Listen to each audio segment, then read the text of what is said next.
Hello दोस्तों, नमस्कार। आपका अपने यूट्यूब चैनल कॉम्प्लेक्स क्लासेस में आप सभी लोगों का स्वागत है। तो इस वीडियो में हम लोग जो है डीएलएड फर्स्ट सेमेस्टर 2023 का प्रीवियस ईयर क्वेश्चन करने वाले हैं। जो कि अगर सब्जेक्ट की अगर हम बात करें, अगर हम जो है सब्जेक्ट की बात करें तो सब्जेक्ट जो है आपका हिंदी है और ये 2023 का पेपर है। और इसके पहले जो है आप लोग अन्य पेपरों को देखना चाहें तो प्ले लिस्ट हमने क्रिएट कर दिया है, आप लोग चैनल पर जाकर देख सकते हैं।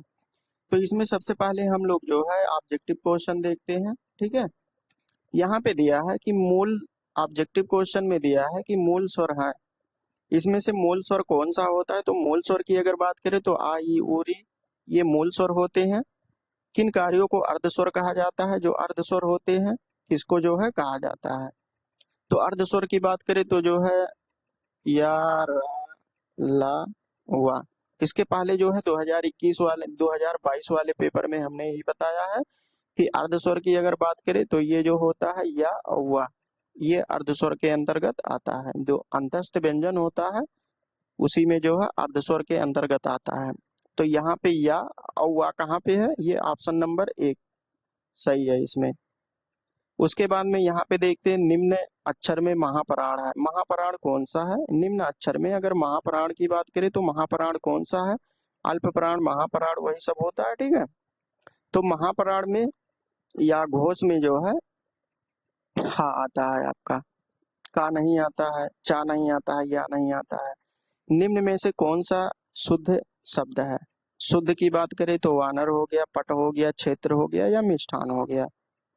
तो इसमें जो है अगर राइट की बात करें तो इसमें जो है वानर होगा। उसके बाद में जंगम का विलोम शब्द क्या होगा? पुष्ट होगा, स्थिर होगा, स्थावर होगा या पूर्ण होगा। तो यहाँ पे जो है अस्थावर जो होता है ये जंगम का विलोम शब्द होता है। ठीक है, उसके बाद में हम लोग देखते हैं अति लघु उत्तरीय प्रश्न। अति लघु उत्तरीय प्रश्नों में क्या दिया हुआ है कि यहाँ पे स्वराघात किसे कहते हैं? तो स्वराघात की अगर बात करें तो स्वराघात किसे कहते हैं इसको हम देखते हैं। तो स्वराघात जो है, स्वराघात किसी शब्दों में स्वरों पर पड़ने वाले बल को कहते हैं। यानी कोई शब्द हो गया, कोई शब्द होगा उसमें स्वरों पर जो बल पड़ता है उसे स्वराघात कहते हैं। यह बल शब्द के अर्थ को बदल देता है। उदाहरण की बात करें तो जैसे कमल हो गया, कमल और कमल में स्वराघात के कारण अर्थ जो है अंतर होता है। अब उसके बाद में हम देखते हैं पाशविक शब्दों के उदाहरण लिखिए। यानी पाशविक शब्द क्या होते हैं? पाशविक शब्दों के उदाहरण लिखिए। तो पाशविक शब्द क्या होते हैं इसको देखते हैं। तो पाशविक शब्द वह होते हैं जिनमें हवा मुंह के दोनों तरफ निकलती है, जैसे हो गया ला वा रा। तो ये सभी पाशविक शब्द होते हैं। लिपि किसे कहते हैं? तो लिपि भाषा की ध्वनियों को दृश्य रूप में प्रदर्शित करने का एक तरीका होता है। ठीक है, यह विभिन्न चिन्हों या अक्षरों का एक समूह होता है जो ध्वनियों को दर्शाता है। ध्वनि जो है हम बोलते हैं और लिपि में जो है उसमें जो है हमको ये दिखता है कि कौन सा अक्षर किस प्रकार से रहता है।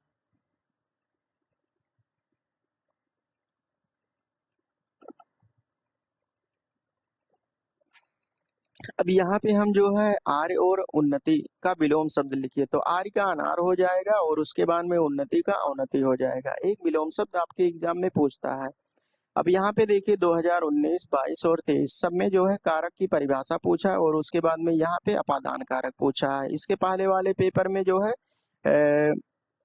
कर्ता कारक पूछा था। तो इसको जो है आप लोग याद करके जाइए। कारक शब्द के अन्य शब्दों से संबंध होता है। कारक शब्द के अन्य शब्दों से संबंध होता है। अपादान कारक किसी वस्तु के अलग होने या पृथक होने को दर्शाता है। इसका चिन्ह की अगर बात करें तो इसका चिन्ह जो है से होता है।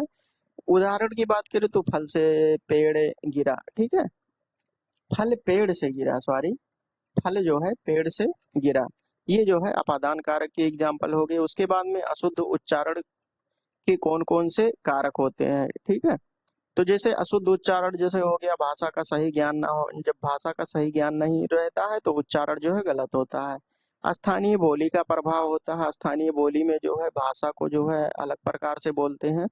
उच्चारण के अभ्यास का अभाव होता है। ठीक है, अभ्यास नहीं करते हैं। शारीरिक समस्याएं जैसे दांतों की समस्या या जीभ की समस्या भी हो सकती है, ये शारीरिक समस्या के अंतर्गत आ गया। अब हम दो लोग देखते हैं लघु उत्तरीय प्रश्न।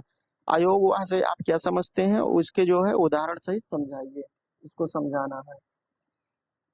तो अयोगवाह से आप क्या समझते हैं, उदाहरण सहित जो है समझाना है। तो अयोगवाह वह वर्ण होते हैं जो स्वर और व्यंजन दोनों के गुण धारण करते हैं, ठीक है। जो स्वर और व्यंजन दोनों के गुण धारण करते हैं उसे अयोगवाह कहते हैं।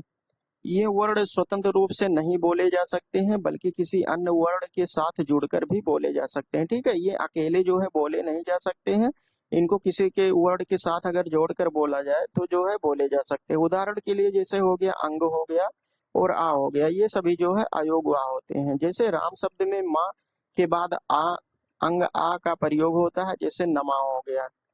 में हाँ के बाद आ का प्रयोग होता है, ठीक है। पेस्टोलॉजी की रचनात्मक विधि को समझाए, जो पेस्टोलॉजी की विधि है उसको जो है समझाना है। तो यहाँ पे पेस्टोलॉजी एक शिक्षा शास्त्री थे, इनकी बात करें तो ये शिक्षा शास्त्री थे। उन्होंने शिक्षण की एक ऐसी विधि विकसित की जो जिसमें बच्चे स्वयं करके सीखते हैं, ठीक है। इसमें बच्चे जो है स्वयं करके सीखते हैं, और पेस्टोलॉजी की यह शिक्षण विधि जो है छोटे बच्चे के लिए जो है महत्वपूर्ण होती है। रचनात्मक विधि में बच्चों को विभिन्न गतिविधियों जैसे कि खेल, चित्र बनाना, मॉडल बनाना आदि के माध्यम से जो है सीखने का मौका दिया जाता है। इस विधि से बच्चों की रचनात्मक क्षमता का विकास होता है और वह ज्ञान को अस्थायी रूप से ग्रहण करते हैं। शिरोरेखा किसे कहते हैं, जो है इसको जो है उदाहरण सहित समझाना है। तो शिरोरेखा किसी वर्ण के ऊपर जो है वर्ण के ऊपर ये खींची जाने वाली रेखा होती है। यह रेखा वर्ण के उच्चारण में कुछ बदलाव लाती है, ठीक है। उच्चारण में जो है कुछ बदलाव लाती है, जैसे बड़ी ई और ई के शिरोरेखा के कारण उच्चारण में अंतर होता है। यहाँ पे छोटी ई रहेगा।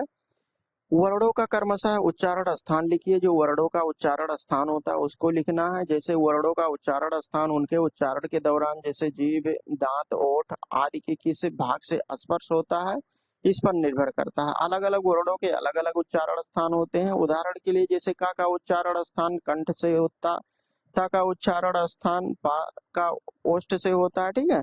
ता का दांत से और पा का जो है ओष्ठ से होता है। इस प्रकार से स्पर्श सभी का उच्चारण स्थान आप लोग एग्जाम में लिख के आइएगा। लिखित अभिव्यक्ति का महत्व क्या होता है, जो लिखते हैं लिखकर लिखने के द्वारा जो है अभिव्यक्त करते हैं उसका महत्व क्या होता है, इसको हम देखते हैं। जैसे लिखित अभिव्यक्ति हमारे विचारों और भावनाओं को दूसरों तक पहुंचाने का एक महत्वपूर्ण साधन होता है।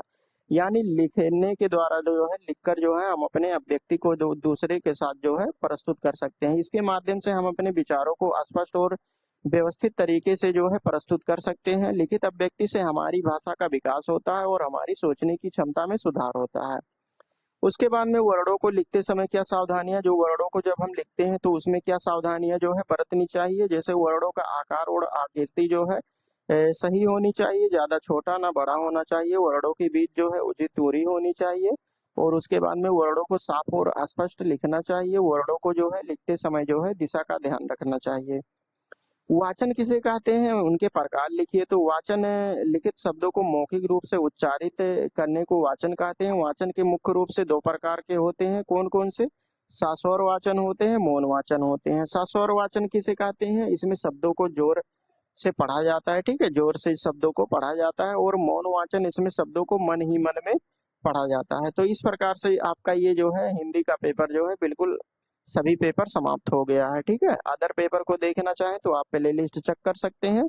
ये 2023 का क्वेश्चन और 2022 का, 2019 का, ये 3 पेपर जो है करा दिए हैं। इतना जो है आप लोगों के लिए पर्याप्त है। अदर पेपर देखना चाहते हैं प्ले लिस्ट पर जा सकते हैं, और उसके बाद में इसका पीडीएफ आप लोग प्राप्त करना चाहते हैं तो जो है टेलीग्राम चैनल ज्वाइन कर लीजिए, वहां से प्राप्त हो जाएगा। सोशल मीडिया से जुड़ना चाहते हैं तो आप लोग जो है जुड़ सकते हैं हमसे। और उसके बाद में अगर वीडियो अच्छा लगा हो तो लाइक कर सकते हैं, और कहीं भी दिक्कत आ रही है किसी भी प्रकार से तो आप लोग जो है कमेंट कर सकते हैं, और अपने दोस्तों के पास शेयर कर सकते हैं। और जो लोग अभी तक चैनल को सब्सक्राइब नहीं किए हैं सब्सक्राइब कर सकते हैं। तो चलिए दोस्तों, अगले वीडियो में मिलते हैं, तब तक के लिए जय हिंद जय भारत।